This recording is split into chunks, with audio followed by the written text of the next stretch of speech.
Hello again. So it's been a long time since I last uploaded a video, and there's been many reasons for that. Part of it was moving into my new uni accommodation, which is where I am now, and there have been other reasons as well, but we don't need to get into that right now.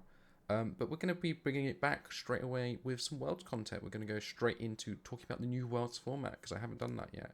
You will be able to hear a occasional beeping. Hopefully, it's not too loud. There's nothing I can do about it. It's coming from another flat, not my own. But hopefully that won't be too much of an issue. Hopefully you can't hear it too loudly. It's very rare. Someone else's smoke detector is out of battery.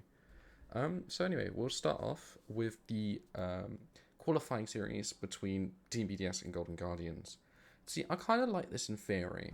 It brings back like EU-NA rivalry for something more than just like getting out of groups or whatever else. But at the same time, it's just like, why do I care? Neither of these teams are going to do anything. In my opinion, neither of these teams really are any good.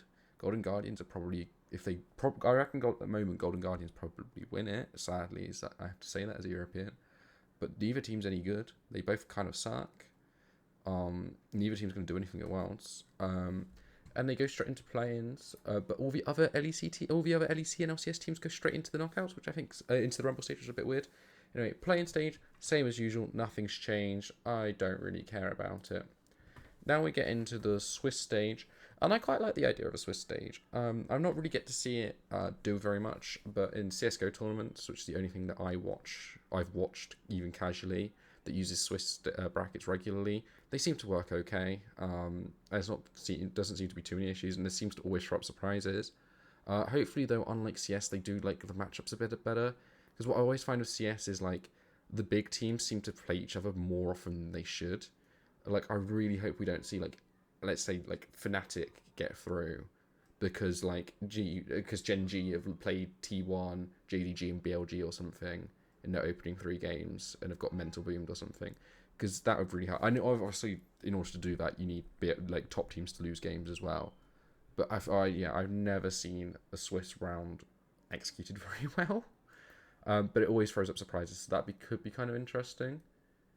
And then the other thing is the knockout stage, which, it's not changed. I do wish we had a lower bracket, but I guess the Swiss stage kind of makes up for that because you've got 5 games and obviously only 8 teams go through. And let's just talk about the seeding really quickly. Is there a better way of looking at seeding here? Not really. Okay, but if we go on to here, right? Swiss stage teams, right? Okay, I get why 4 Korean, I get why 4 Chinese teams. Why are we getting 3 LEC and 3 LCS teams? I'm sorry. I expect that one of these teams is stronger than at least 2 of these teams. I mean, their NOG aren't any good. Mad Lions aren't very good.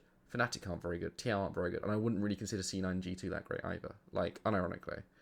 So, like, I mean, I guess none of these are that special either.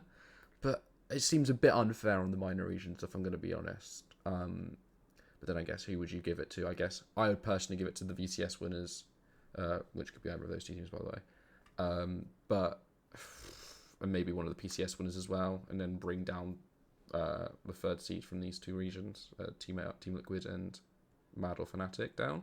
But yeah, it just seems a bit weird. And then the World Qualifying Series, the 4th seed from those regions is apparently equal to all those. I'm sorry. Okay, I do see BDS and GGS winning some of those games, but they're not great. They're not good teams. I mean, I reckon PSG Talon, with how dominant they've been in PCS, probably could win. DFM, if they didn't have their issues, probably could win. CBTC's Flying Oyster. I mean, they've got Jimmy and Chelsea. They're not a sleeper team by any stretch. GAM have got Levi on their team. So they're like, I don't know. I just don't like the way it's been done. Anyway, it's a bit of a shorter video. I really hate that smoke alarm. I really hope you can't hear it. But I'll see you in the next one.